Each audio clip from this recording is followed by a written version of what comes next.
प्रातः क्लास चल रहा था 10 फरवरी 1968 का।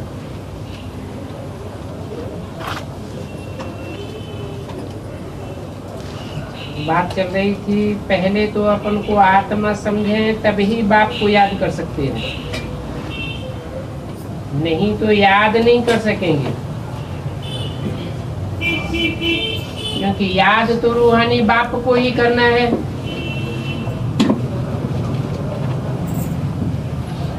रूहानी बाप याद तभी आवेगा जब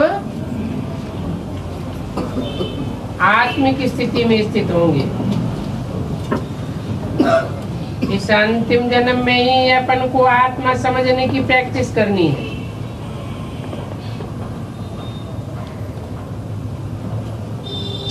और कोई जन्म में तो प्रैक्टिस करने की बात ही नहीं है।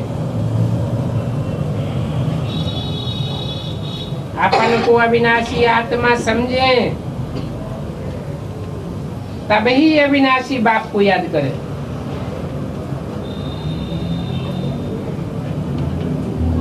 आत्मा और परमात्मा के रूप का किसी को भी पता नहीं है। बल कहते हैं चमकता है जब सितारा, परंतु वो अजब सितारा याद थोड़ी ही रहता है। तुम कहते हो आत्मा बिंदी है, परमात्मा भी बिंदी है।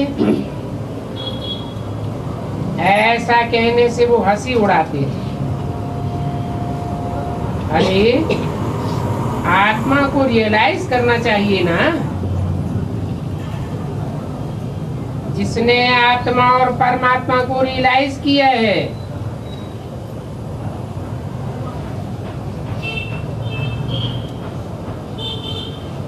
वही रियल आत्मा है।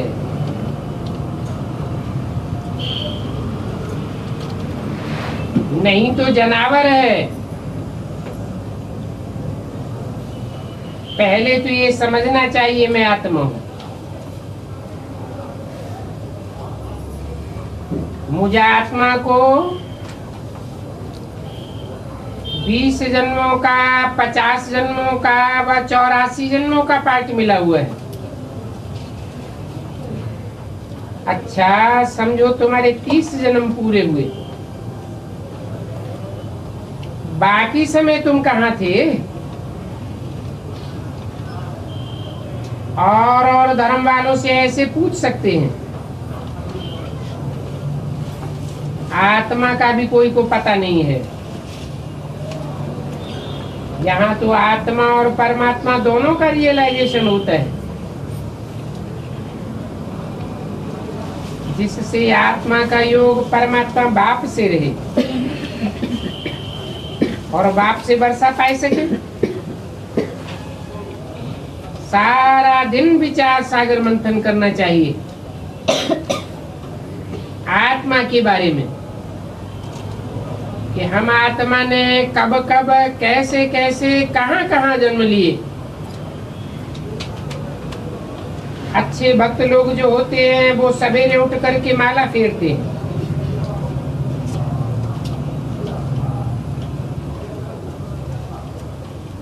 माला के मणकों का स्मरण करते हैं, परंतु उनको तो अल्पकाल का सुख मिलता है और तुमको तो यहाँ माला के मणकों का असली स्मरण होता है, जिससे तुम 21 जन्मों का अथाह सुख पाते हो। ये भी धारणा होती रहे तो भी खुशी का पारा चढ़ा रही कि बेहद का बाप हमको पढ़ाए रहे हैं।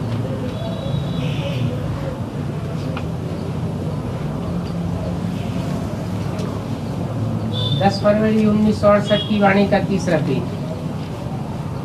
जो सर्विस करने वाले हैं उन्हों को ही खुशी रहती है, उन्हीं का ही विचार सागर मंथन चलता है। सर्विस नहीं करते हैं तो विचार सागर मंथन भी चल न सके।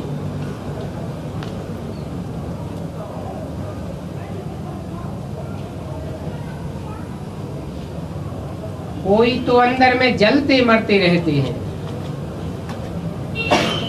खुशी चढ़ती ही नहीं है, बाप पढ़ाए रहे हैं समझते नहीं। देवता बनने का पुरुषार्थ करना चाहिए ना। बाबा जो कहे वो करना चाहिए। कब भी लोभ के वशीभूत होकर के चोरी आदि नहीं करनी है, और कभी भी मुख से कुवचन भी ना बोलना चाहिए, भूत नहीं आना चाहिए। बाप समझाते हैं कोई भी बात में मुझना नहीं है। ऐसे नहीं कि ब्रह्मा कुमारियां ऐसा क्यों कहती हैं। अरे ब्रह्मा कुमारियां कोई तो राजा कुमारी बनेगी, और कोई ब्रह्मा कुमारी तो प्रजा कुमारी भी बनेगी। चंडाल का जन्म लेने वाले भी तो होते हैं ना।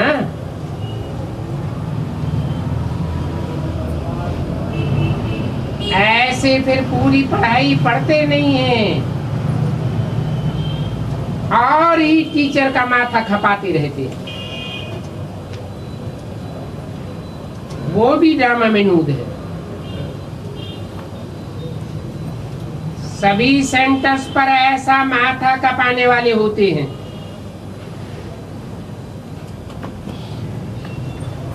आपस में ही लड़ पड़ते हैं, फिर दो दो पार्टियां कर देते हैं। ऐसे भी हैं, ब्राह्मण से भी लड़ पड़ते हैं। अनेक प्रकार के विघ्न पड़ते रहते हैं। मनुष्यों को पति से पावन बनाने में कितनी मेहनत करनी पड़ती है। बाप को जान करके फिर कोई भूल करते हैं तो 100 गुना दंड पड़ जाता है।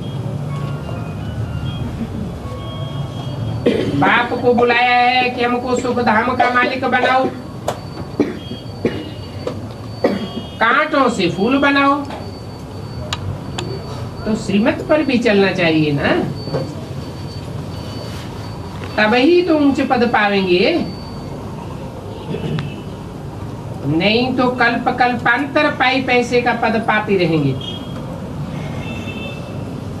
तभी बाप कहते हैं अपना जीवन तो हीरे जैसा बनाओ। कल्प कल्प की बाजी है। भक्ति मार्ग में भी कौड़ी मिसल, ज्ञान मार्ग में भी कौड़ी मिसल जीवन रहा,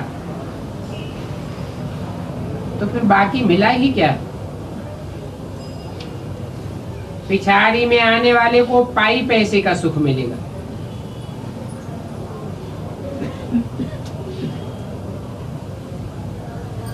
जो आत्मा जितना जितना पहले पहले परम धाम से उतरेगी उतना जास्ती सुख पावेगी। और तुम तो 21 जन्म का पूरा सुख पाते हो। जैसे दीपमाला पर ढेर के ढेर मच्छर जन्मते हैं और मर जाते हैं, वैसे यहाँ भी देरी से आने वालों का क्या हाल होगा। उनमें और उन अल्पकांड जंतुओं में क्या फर्क रहा। जन्म लिया, थोड़ा सुख पाया और ये मरा। परंतु ऐसा जन्म देने के लिए बाप तो नहीं आए।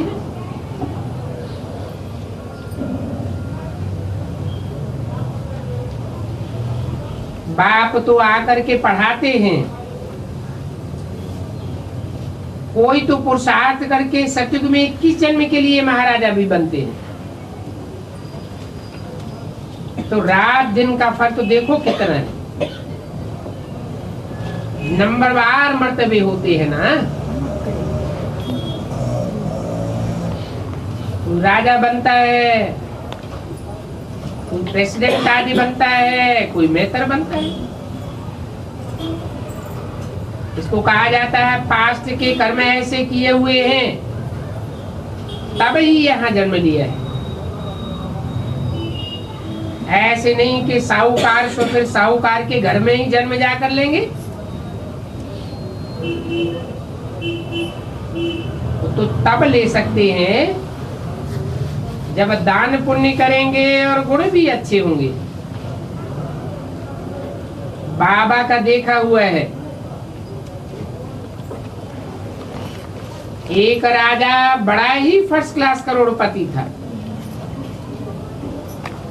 उनको बच्चा हुआ, राजकुमार ठहरा ना, अहो सौभाग्य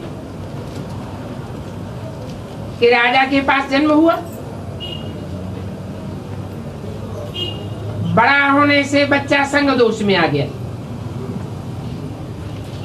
और बाप मर गया। बस जो भी पैसे थे 2 मास में सब खत्म कर दिए। तो देखो जन्म तो अच्छे घर में मिला,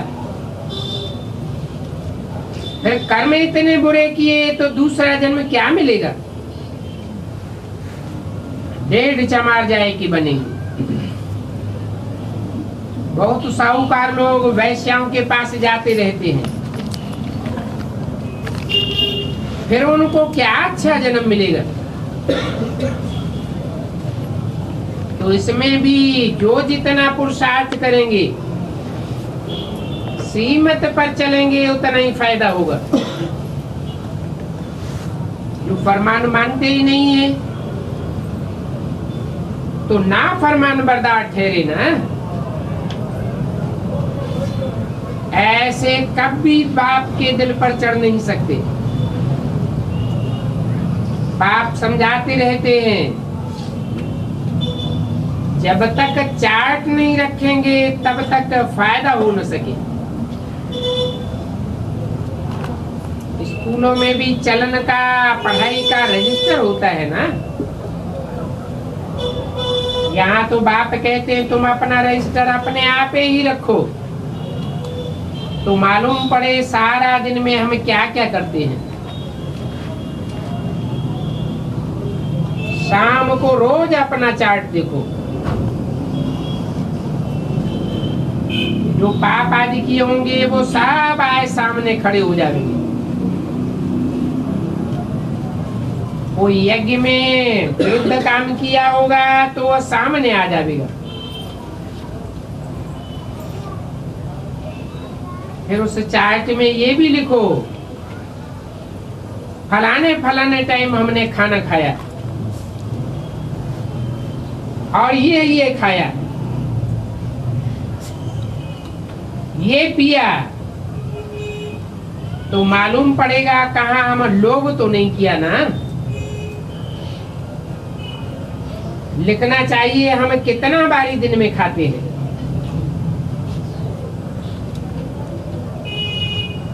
अभी खाया पिया सब लिखना चाहिए, तब ही सुधार होगा। बाप समझ जाते हैं इनकी तकदीर में कुछ नहीं है, तो ये रजिस्टर रखते ही नहीं है। समझते थोड़े ही है, ये भगवान वाच है। समझते हैं कि ये बातें तो दादा कहता रहता है,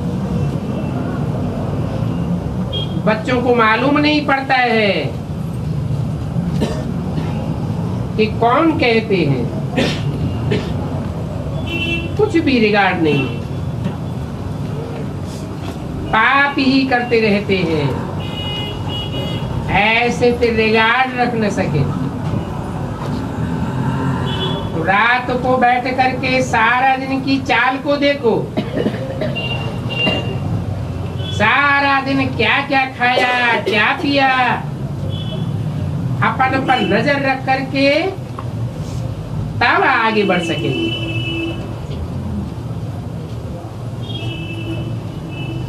नहीं तो माया पादर लगाती रहती है। बेकायदे बोलते हैं वो भी माया की पादर लगती है। इसलिए चार्ट लिखना अच्छा है, इस पर बच्चों को सावधानी मिलेगी। ऐसे ऐसे करो, फिर दूसरे दिन देखो कितना फर्क पड़ा। फिर वही भूल तो नहीं करते हैं, फिर वो काम छोड़ देना चाहिए। अच्छा, बच्चों को गुड मॉर्निंग।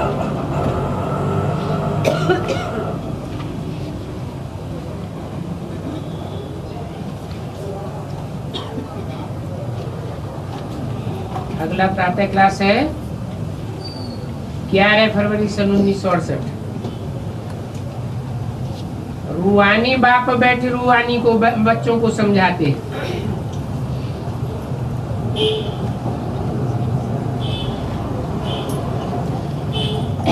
रूहानी बाप भी कर्मेंद्रियों से सुनते हैं, और ये नई बात है क्या कि रूहानी बाप कोई जानी जाननहार नहीं है, उनको भी साकार शरीर में आकर के कर्मेंद्रियों से कर्म करना पड़ता है। दुनिया में और कोई मनुष्य ऐसे कह न सके। तुम्हारे में भी नंबरवार पुरुषार्थ अनुसार समझते हैं, नहीं तो समझते हैं बाप तो जानी जाननहार है। जैसे टीचर पढ़ाते हैं तो स्टूडेंट का नंबरवार पुरुषार्थ अनुसार रजिस्टर शो करता है, रजिस्टर से ही उनकी पढ़ाई और चलन का पता पड़ जाता है। तो मूल है ही पढ़ाई और करेक्टर, ये तो है ईश्वरीय पढ़ाई, जो ईश्वर के सिवाय और कोई पढ़ाई नहीं सकता। रचयिता और रचना के आदि मध्य अंत के सृष्टि की नॉलेज है, ये तो कोई भी मनुष्य सारी दुनिया में नहीं जानते हैं। ऋषि मुनि जो इतने पढ़े लिखे शास्त्रों की अथॉरिटी होते हैं, वो प्राचीन ऋषि मुनि खुद कहते हैं हम रचयिता और रचना के आदि मध्य अंत को नहीं जानते। नहीं जानते तो नास्तिक है। तुम भी रचयिता को थोड़े ही जानते थे।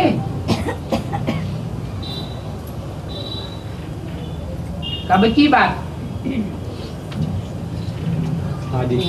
आदि की बेसिक नॉलेज की बात नहीं है, वही बेसिक है आदि।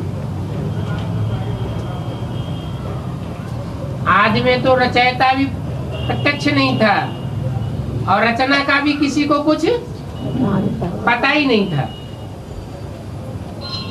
बेसिक नॉलेज में भी वर्षों पढ़ाई पढ़ते रहे, परंतु रचयिता बाप का कुछ भी पता नहीं चला। बाप को ही आकर के अपनी पहचान देनी पड़ती है।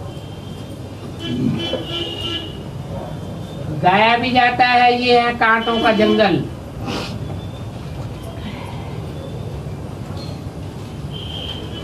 और ऐसे जंगल को आग जरूर लगती है।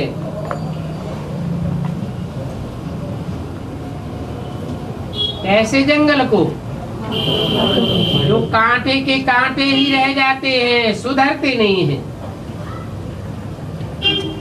गुलगुल बगीचे को कब आग नहीं लगती है? क्यों नहीं लगती?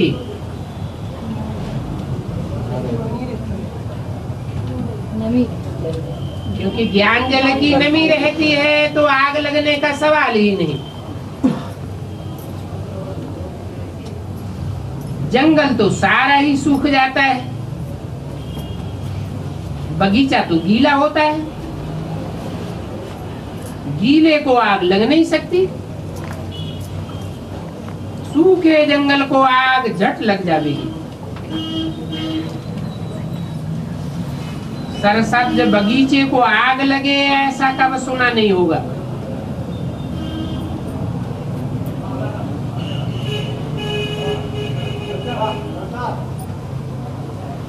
ब्राह्मणों की दुनिया में सरसब्ज बगीचा भी है और कांटों के जंगल भी है। भांति भांति के कांटों के जंगल हैं और भांति भांति के बगीचे हैं सरसब्ज।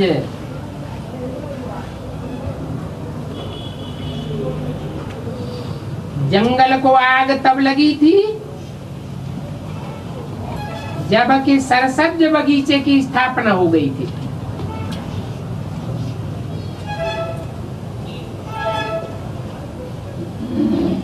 बगीचा भी गुप्त स्थापन हो रहा है।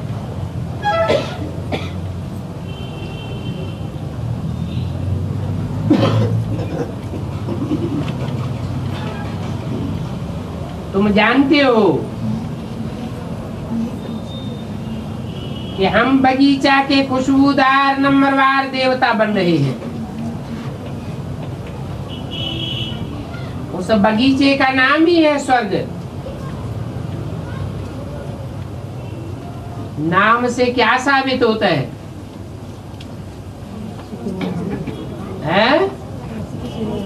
जरूर स्वस्थिति में जाने वाले हैं। जो स्वस्थिति में रहने वाले होंगे उनमें कितनी रूहानियत होगी, कितनी खुशबुएं होंगी। उस कांटों के जंगल में तो कितनी बदबूएं हैं। इनका नाम ही है नरक और उसका नाम है स्वर्ग। कहाँ शिवालय और कहाँ वैश्यालय। तुम कहाँ भी प्रदर्शनी आदि में स्वर्ग और नरक का बगीचा और कांटों का जंगल इस बात पर समझा सकते हो,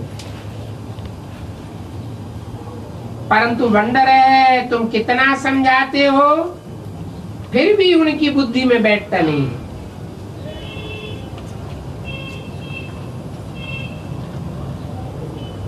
जो इस धर्म के नहीं होंगे उनकी बुद्धि में बैठेगा ही नहीं। एक कान से सुना और दूसरे कान से निकाला। सतयुग त्रेता में भारतवासी कितने थोड़े होंगे।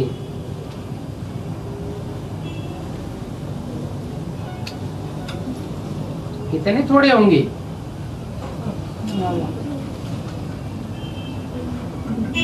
सतयुग अंत में 2 करोड़ और त्रेता में 10 करोड़। फिर द्वापर कलयुग में वृद्धि हो जाती है। वहां सतयुग में 1 बच्चा,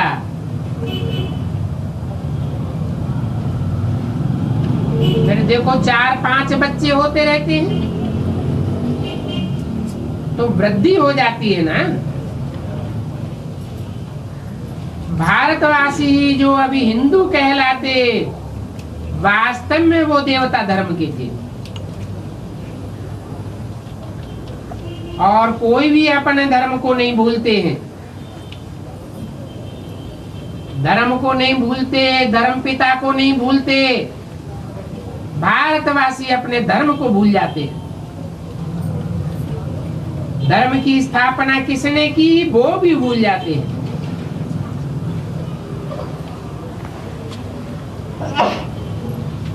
सब कुछ भूल जाते हैं तो देखो कितनी वृद्धि हो जाती है। इतने सब ढेर के ढेर मनुष्य तो ज्ञान नहीं लेंगे।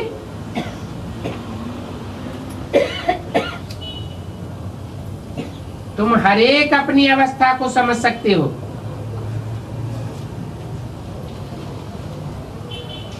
जान सकते हो हमने भक्ति कितनी की है। इसकी क्या पहचान होगी?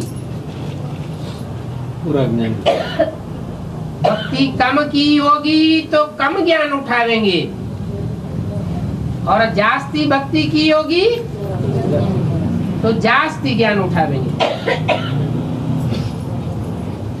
सतो प्रधान भक्ति की होगी तो सतो प्रधान ज्ञान उठावेंगे, आप व्यभिचारी ज्ञान उठावेंगे।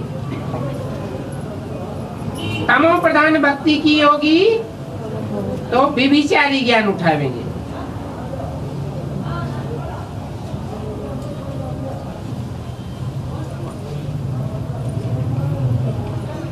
बहुत भक्ति की होगी तो बहुतों को उठावेंगे, बहुतों को समझावेंगे। ज्ञान नहीं उठा सकते हैं तो समझो इन्होंने भक्ति थोड़ी की है। थोड़ी भक्ति की होगी तो फल भी थोड़ा मिलेगा। भक्ति का फल क्या है? ज्ञान। तो हिसाब किताब है। बाबा को एक बच्चे ने और धर्म वाले के जन्मों का भी हिसाब निकाल करके भेजा था। इस्लामियों के इतने जन्म, बौद्धियों के इतने जन्म होने चाहिए। बुद्ध भी तो धर्म स्थापक है ना। उनके पहले तो कोई बौद्ध धर्म का नहीं था। एक में बैठ करके धर्म स्थापन किया, फिर एक से अनेकों की वृद्धि होती गई।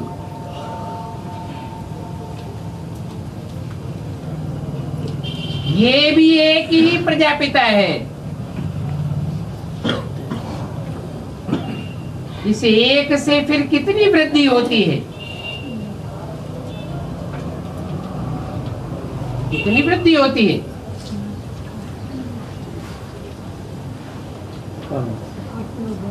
है 500-700 करोड़ जो भी प्रजा है कोई भी धर्म की, वो सब मूल में किसकी संतान है? प्रजापिता ब्रह्मा की संतान है। तुमको तो राजा बनना है नई दुनिया में।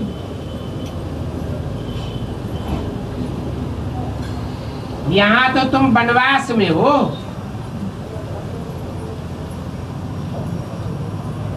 तो कोई भी प्रकार का शौक नहीं रहना चाहिए।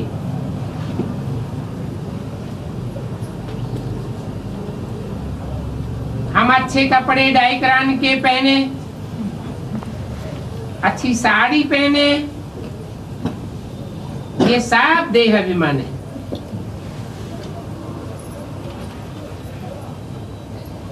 जो मिला सो अच्छा। इस दुनिया में तो बाकी थोड़ा समय रहना है। यहाँ अगर ऊंचे कपड़े पहनेंगे तो फिर वहां कम हो जाएगा।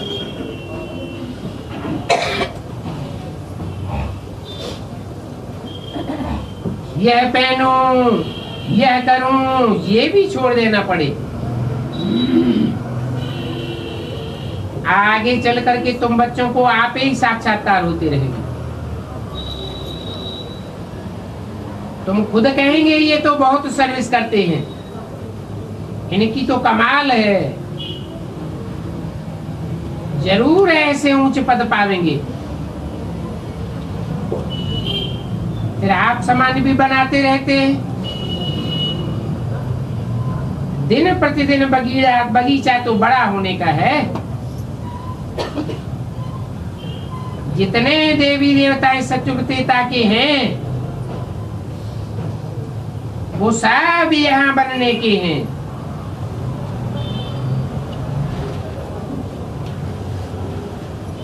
प्रत्यक्ष हो जाएगा।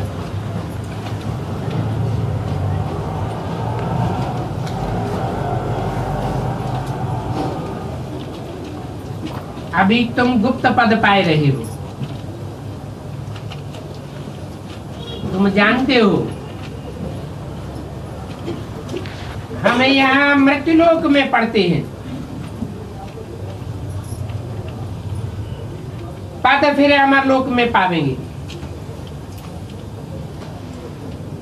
ऐसी पढ़ाई कब देखी? ये तो वंडरफुल बातें हैं। पढ़ाई पढ़ना पुरानी दुनिया में और पद नई दुनिया में पाना, और पढ़ाने वाला भी वही है जो अमरलोक की स्थापना और मृत्युलोक का विनाश कराने वाला है। वंडरफुल बात है ना। तुम्हारा ये है पुरुषोत्तम संगम युग, और ये युग बहुत छोटा है। इस युग में ही बाप आते हैं पढ़ाने के लिए। अपने से ही पढ़ाई शुरू हो जाती है। जो जो आते जाते हैं पढ़ाई उनकी शुरू होती जाती है। तभी बाबा कहते हैं शिव जयंती सो गीता जयंती। मनुष्य थोड़े ही इन बातों को जानते हैं कि शिव के साथ गीता की जयंती कैसे होती है।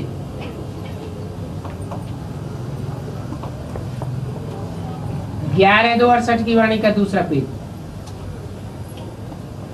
उन्होंने तो कृष्ण का नाम सांवरा रख दिया है।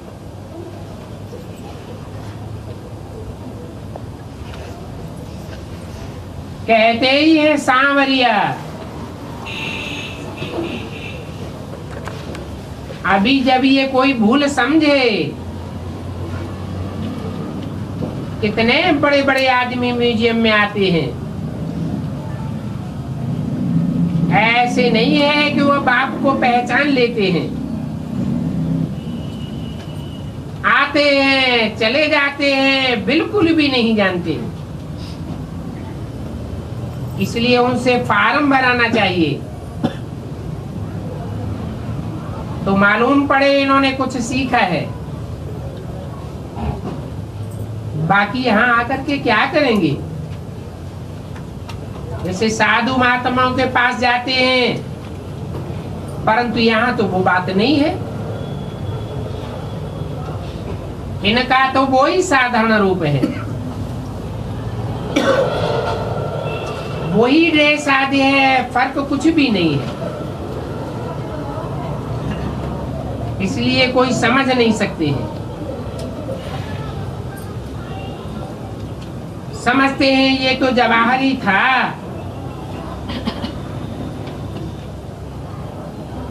परंतु वो तो था विनाशी रत्नों का जवाहरी। अभी बने हैं अविनाशी ज्ञान रत्नों का जवाहरी। और तुम सौदा भी बेहद के बाप से करते हो। जो बड़ा सौदागर रत्नागर है, तुम हर एक अपन को समझो हम रूप बसंत हैं। हमारी आत्मा में ये ज्ञान के रतन लाखों लाख रुपए के हैं। वो भक्ति मार्ग के रतन तो पत्थर हैं। गीता भागवत शास्त्र आदि जो भी पढ़ते हैं वो पत्थर ही पत्थर है। जिनके पढ़ने से पत्थर बुद्धि ही बन जाते हैं। और ये ज्ञान रतन सुनने से तुम पारस बुद्धि बन जाते हो। वो कितना शास्त्र आदि पढ़ते हैं, जितना पढ़ते हैं उतना गिरते ही जाते हैं। उन शास्त्रों में है ही झूठे पत्थर, उनको रतन नहीं कह सकते। ये भी समझ की बात है। कोई जो अच्छे समझू सयाने हैं वो समझ करके और धारण करते हैं।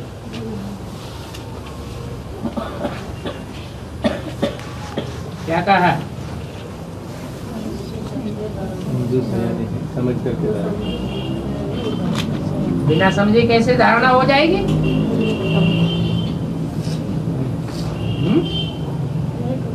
नहीं समझने से नहीं होता। नहीं समझते हैं तो रट लेते हैं, रटी रटाई बात सुनाते रहते हैं। गीता का भगवान कृष्ण नहीं है, शिव है। बुद्धि में कुछ भी नहीं बैठता कि गीता का भगवान निराकार शिव ज्योति बिंदु कैसे गीतापति भगवान बनेगा। रट लेते हैं 10 वर्ष में दुनिया का विनाश हो जाएगा। बुद्धि में बैठता नहीं है, इतनी बड़ी दुनिया का विनाश 10 वर्ष में कैसे हो जाएगा, कैसे नई दुनिया स्थापन हो जाएगी। तो समझे बिगर रट लेते हैं, गले तक धारण होता है, दिल के अंदर बात नीचे नहीं उतरती।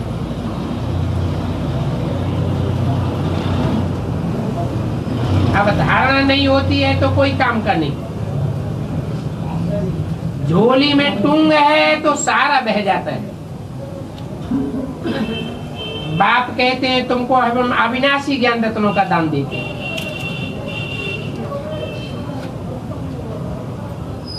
दान देते रहेंगे तो तुम भरतू होते रहेंगे,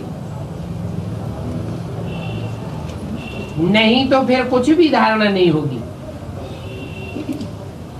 और धारणा न होने का कारण है रोज पढ़ाई पढ़ते नहीं है, कायदे अनुसार चलते ही नहीं है। नहीं तो हर एक स्टूडेंट को पंक्चुअल और रेगुलर ये पढ़ाई पढ़नी चाहिए।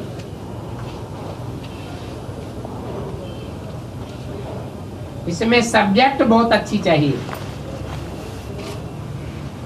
5 विकारों से बिल्कुल दूर जाना है।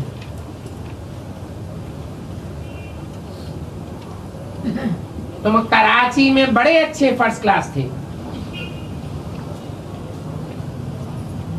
सबसे पूछा जाता था तुम कितनी रोटी खावेंगे, हर एक की लिस्ट रहती थी, नियमानुसार ही खाना चाहिए।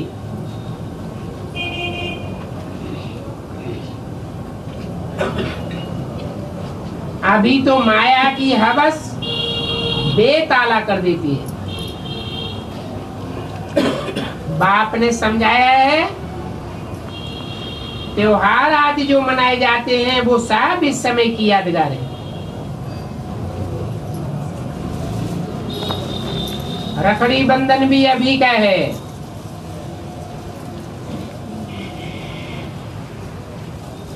मनुष्य इसका अर्थ नहीं समझते हैं। क्या अर्थ है?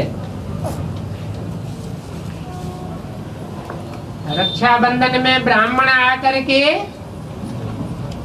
राखी बांधता है। राखी रक्षा की निशानी है।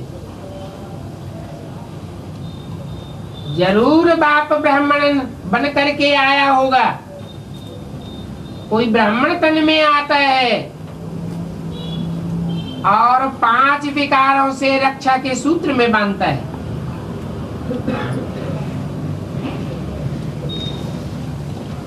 बाद में जब भक्ति तमो प्रधान होती है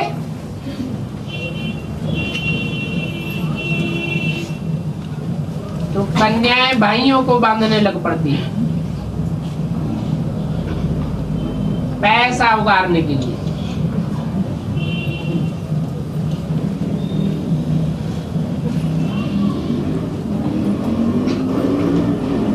यहाँ तो पवित्र होने की राखी बांधी जाती है,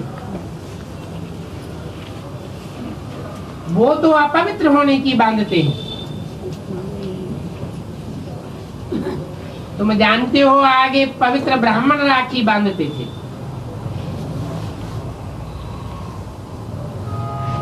अभी छोकरियां अपने भाई को बांधती हैं खर्ची के लिए, परंतु पवित्रता की तो बात नहीं है। और रखड़ियां भी देखो कैसी कैसी फैंसी बनाते हैं। तो ये दीपमाला, ये दशहरा आदि सब संगम युग के हैं। आपने जो एक्ट की है वो फिर भक्ति मार्ग में चलती चली आई।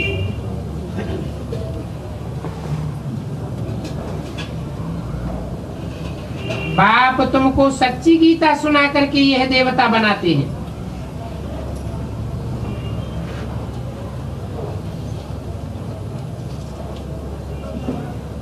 वो गीता तो जन्म जन्मांतर पढ़ते आए हो, परंतु क्या लक्ष्मी नारायण बने वो गीता पढ़ते पढ़ते और ही 3rd ग्रेड बन पड़े, फिर अभी तुम 1st ग्रेड में जाते हो। सत्यनारायण की कथा भी ये राजयोग हो गया।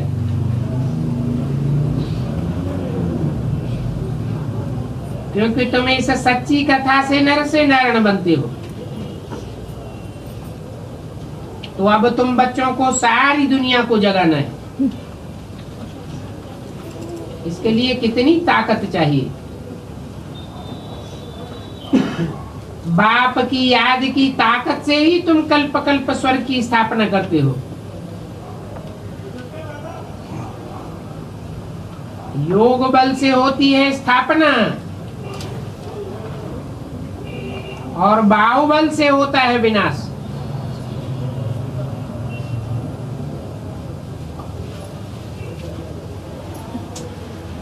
अक्षर ही 2 हैं। योग बल अर्थात पवित्रता का बल, बाहुबल अर्थात अपवित्रता का बल।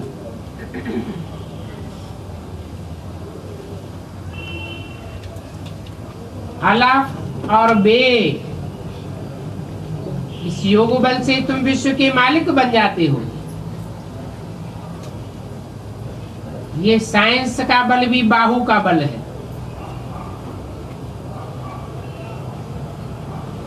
तुम्हारा ज्ञान तो बिल्कुल ही गुप्त है।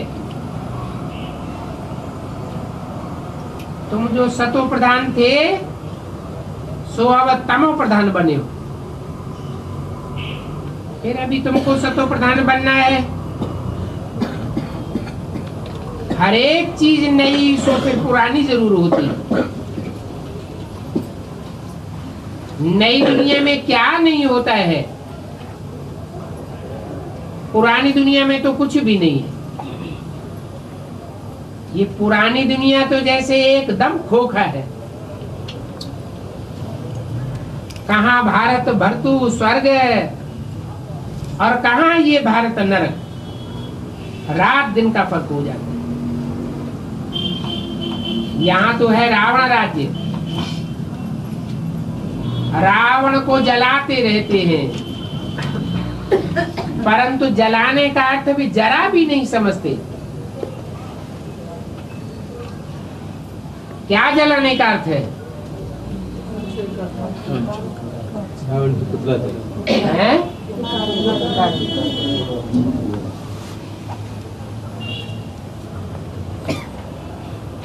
कोई जब बहुत दुख देते हैं तो उनका पुतला बना करके जलाते हैं, परंतु जानते नहीं हैं ये कब से जलाना शुरू करते हैं। भक्ति द्वापर युग में तमो प्रधान होती है या कलयुग में तमो प्रधान होती है? तो द्वापर से जलाते आए या कलयुग में? कलयुग से ही रावण को जलाते हैं। जलाने का मतलब है जी को जलाना।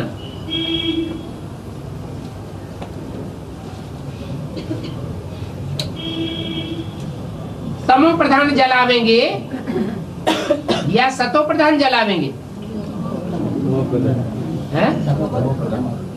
जो तमो प्रधान होते हैं वही दूसरे के दिल को जलाते हैं, जी को जलाते हैं। सतो प्रधान तो कोई को दुख देंगे ही नहीं।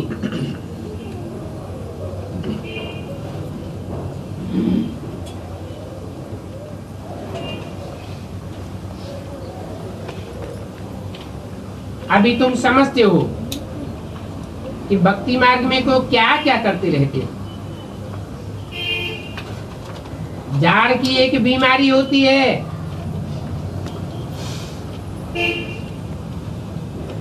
वो टुकड़ा लेकर के पाग में रखते हैं।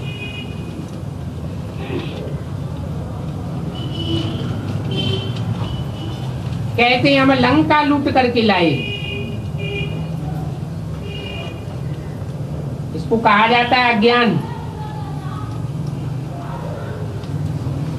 तुम्हारे में भी कल अज्ञान था, आज ज्ञान है। कल तुम नरक में थे, आज स्वर्ग में हो। रियलिटी में तुम स्वर्ग में जा रहे हो। ऐसे नहीं जैसे वो लोग सिर्फ कहते हैं स्वर्गवासी हुआ, परंतु स्वर्गवासी तो कोई होता नहीं है। सब इसी नरक की दुनिया में जन्म लेते रहते हैं। तुम तो स्वर्ग में चले जाएंगे, फिर ये नरक होगा ही नहीं। बल तुम्हारी बुद्धि में है। नरकवासी नरक में जन्म लेते हैं और स्वर्गवासी स्वर्ग में जन्म लेते हैं। फिर नरक से स्वर्ग कैसे बनेगा? नर से नारायण बन जाएंगे। नर से नारायण बन जाएंगे तो नर से नारायण कैसे बन जाएंगे? नर होते हैं नरक में। नारायण स्वर्ग में होगा या नरक में होगा? तो कैसे होगा? यहाँ वाइब्रेशन पहले परिवर्तन होंगे, मन बुद्धि रूपी आत्मा के, जिनके वाइब्रेशन और संकल्प पूरे शुद्ध हो जाएंगे। उनको वातावरण कैसा मिलेगा? सात्विक वातावरण मिलेगा।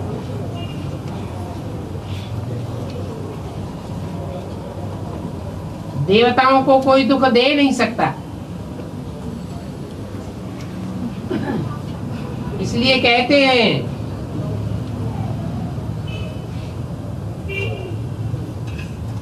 जैसे वाइब्रेशन से शरीर छोड़ते हैं,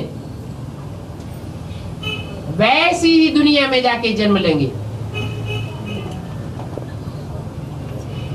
खराब भावनाओं से शरीर छोड़ते हैं तो दुर्गति को पाते हैं। अंतमते सोगते हो जाती है।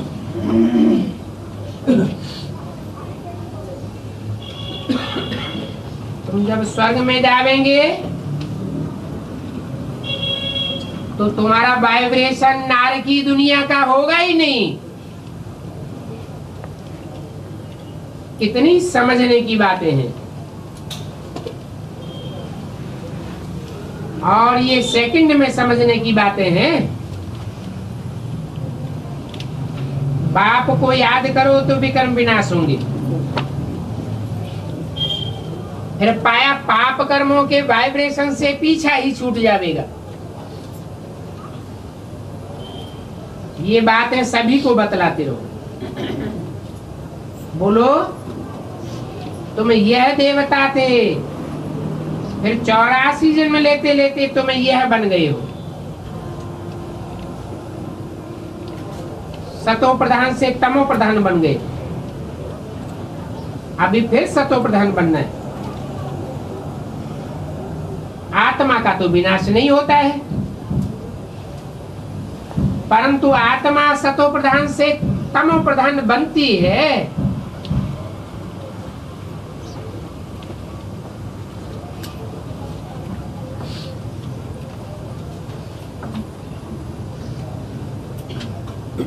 बाबा किस्म किस्म से समझाते रहते। 11-268 की वाणी का 3रा पेज। बाबा बताते हैं कि मैन बैटरी कब पुरानी नहीं होती है।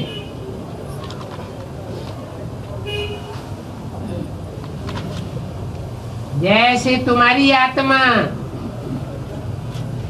हद की बैटरी है, नई सो फिर पुरानी हो जाती है, भरतू होती है फिर खाली हो जाती है। परंतु बाप की बैटरी है सदैव भरतू, इसलिए उनका नाम ही क्या है? सदा शिव। बाबा कहते हैं अपन को छोटी आत्मा समझो, कहते भी हैं इनकी आत्मा निकल गई, तो जरूर बड़े शरीर में से निकल गई। आत्मा संस्कारों के अनुसार एक शरीर छोड़ करके दूसरा शरीर लेती है।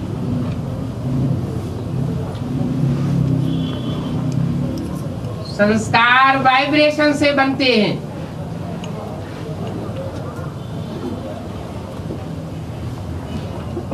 सभी आत्माओं को अभी वापस जाना है,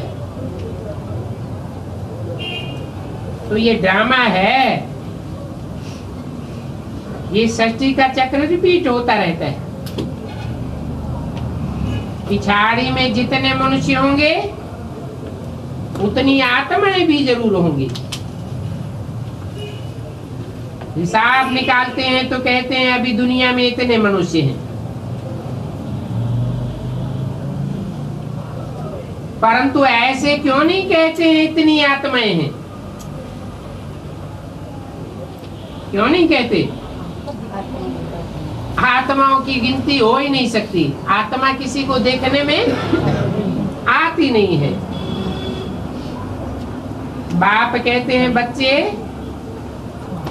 तुम मुझे कितना भूल गए हो, सभी का फिर मुझे आकर कल्याण करना है। तब पुकारते हैं तुम बाप को इतना नहीं समझते हो, परंतु तुम बाप को क्यों भूल जाते हो? बाप थोड़े ही बच्चों को भूलेंगे, ये तो हो ही नहीं सकता। बाप आते ही है पतित आत्माओं को पावन बनाने के लिए।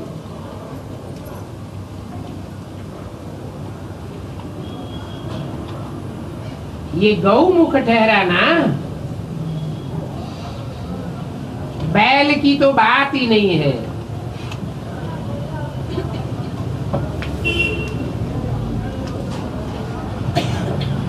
ये भाग्यशाली रथ है ना।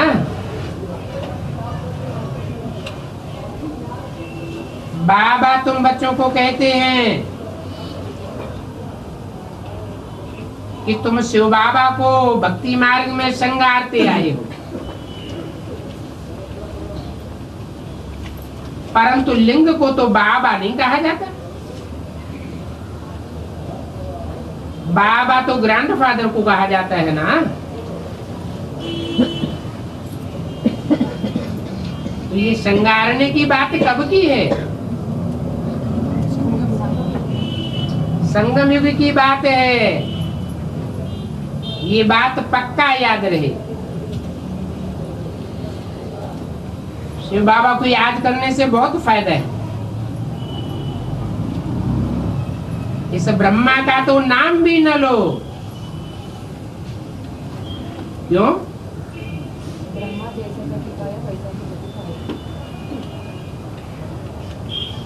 नाम किस आधार पर बनता है? तो ब्रह्मा ने कोई काम सिद्ध नहीं किया होगा, तो भक्ति मार्ग में इनकी मूर्तियां मंदिर नहीं बनाए जाते हैं। बाबा भी कहते हैं ब्रह्मा का नाम न लो, इसलिए बाबा मम्मा का फोटो रखना भी पसंद नहीं करते हैं।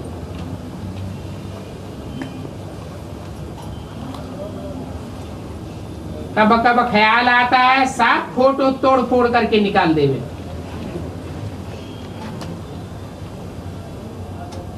बाकी त्रिमूर्ति झाड़ में तो है ही समझाने के लिए,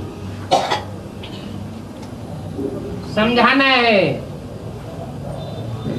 इनके द्वारा बाप पढ़ाते हैं।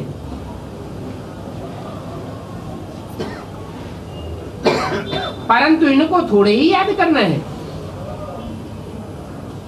इनका फोटो तो कभी न लो, नहीं तो फंस मरेंगे। इनका फोटो लेने से फंस मरेंगे। मम्मा की फोटो भी क्यों लें? भक्त लोग अपने गुरु का चित्र रखते हैं, परंतु यह कोई हमारा गुरु थोड़े ही है।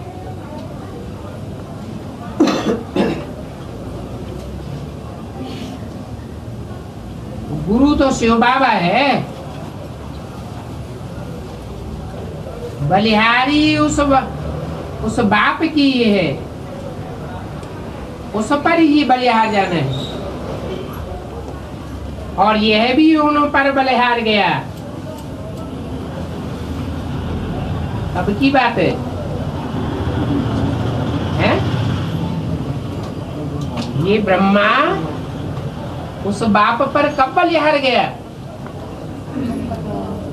36। यज्ञ के आदि की बात है। जब पता चला कि साक्षात्कारों का अर्थ ये है, नई दुनिया बनने वाली है, मुझे नई दुनिया में कृष्ण के रूप में जन्म लेना है, तो असलियत का पता लग गया। ये तो बुद्धि में नहीं बैठा। इस नरक की दुनिया को ही स्वर्ग बनना है, परंतु इतना पक्का निश्चय बैठ गया कि नई दुनिया बनेगी, उस नई दुनिया में मैं पहला प्रिंस बनने वाला हूँ। फिर क्यों भूल गया? है? फिर क्यों भूल गया प्रजापिता? प्रजापिता को इसलिए भूल गया कि प्रजापिता को भी उस समय पूरा ज्ञान नहीं था। वही पुरानी संस्कृत की गीता बैठ पढ़ करके सुनाते थे। कौन? प्रजापिता। एक दिन ऐसा भी आवेगा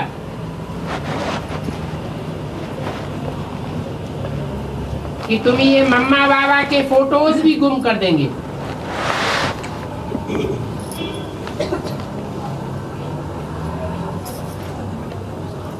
तुम सभी स्टूडेंट हो ना? अभी बाप कहते हैं माँ में एकम याद करो। अगर ब्रह्मा को भी याद किया तो माँ में एकम याद किया या दूजम को भी याद कर लिया? कैसे? बाप में ही माँ समाई। बाप में ही माता है।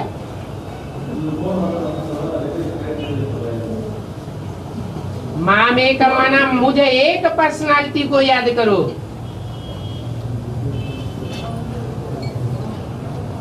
जब एक को ही याद करना है तो ये फोटो आदि क्यों रखना चाहिए? वास्तव में मम्मा की फोटो रखना भी बेकायदे है।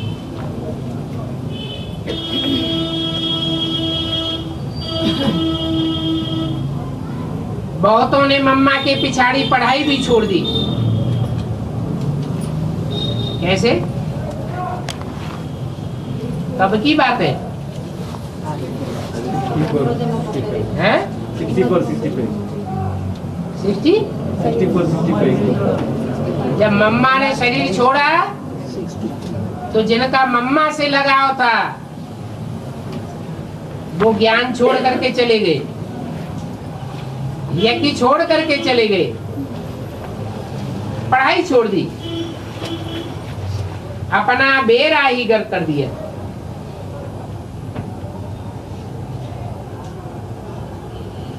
देहधारी का लगाव चाहे कोई भी देहधारी क्यों न हो, एकदम बेड़ा गर्क कर देता है।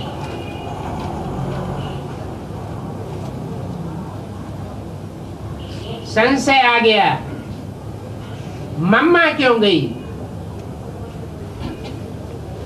बाबा ने तो मुरली में बोला था ये ब्रह्मा बाबा भले चला जावे, परंतु मम्मा यज्ञ की अंत तक पालना करेगी।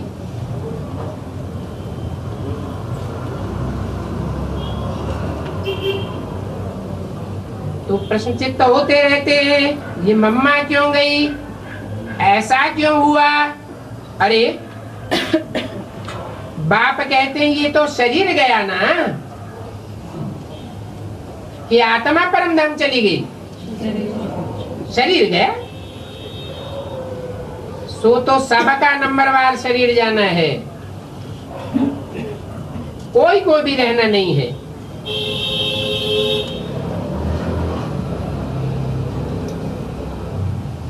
आज हम्मा कल तम्मा, हम सब पाठधारी हैं, इसमें जरा भी संशय की बात नहीं है, सभी खलास हो जाएंगे। ये तो जानवरों की दुनिया है और हम तो जाते हैं सचुगी फूलों की दुनिया में। फिर कांटों से मोह क्यों होना चाहिए है? मम्मा बाबा कांटे हो गए क्या?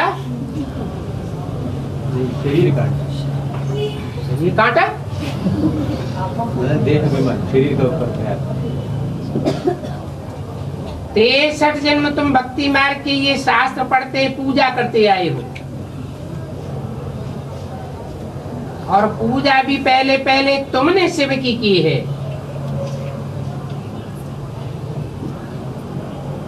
तभी सोमनाथ का मंदिर बनाया है। मंदिर तो सभी राजाओं के घर में थे। कितने हीरे जवाहरात मंदिर में थे, पीछे कलयुग में आकर के चढ़ाई की है। एक मंदिर से भी कितना ले गए हैं। तो तुम ऐसे धनवान विश्व के मालिक बनते हो,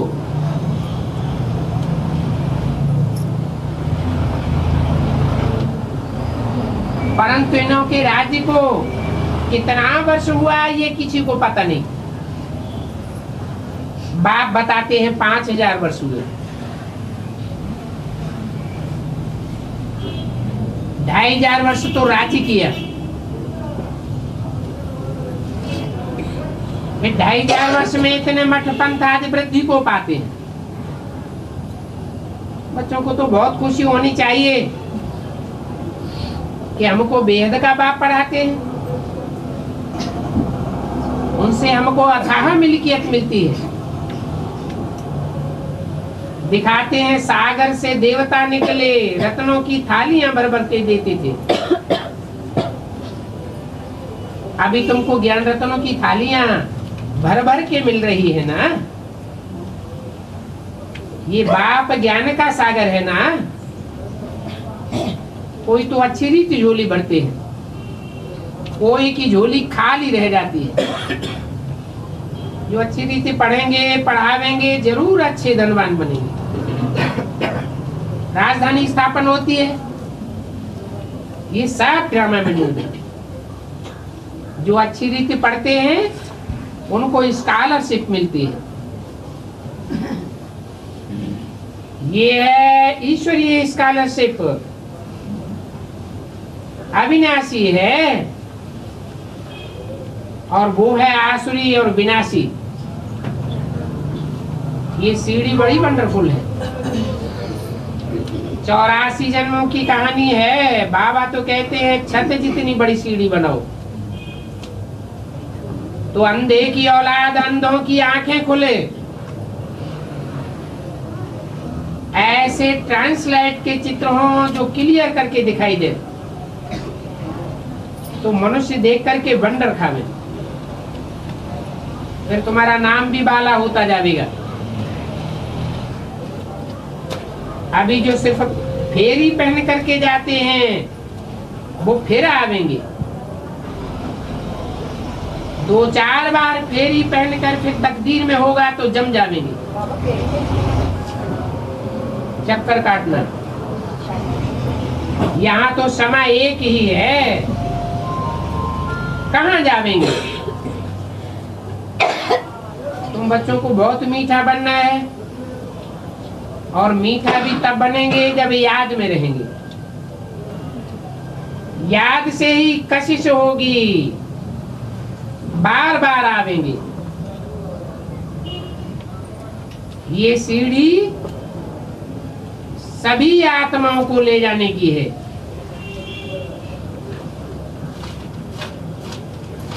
ऊपर जावेंगे, फिर नीचे आवेंगे, जावेंगे फट से, फिर नंबर बार आवेंगे। वंडर है, हिस्ट्री ज्योग्राफी रिपीट कैसे होती है? किसने ये सब बातें समझाई हैं, उनको याद तो करना चाहिए। ऐसे नहीं शिव बाबा चला गया फिर आवेगा नहीं। बाप तो अभी ओमिनी प्रेजेंट है, और वहां उस दुनिया में ओमनी प्रेजेंट है माया, और यहाँ है बाप। अच्छा ओम शांति।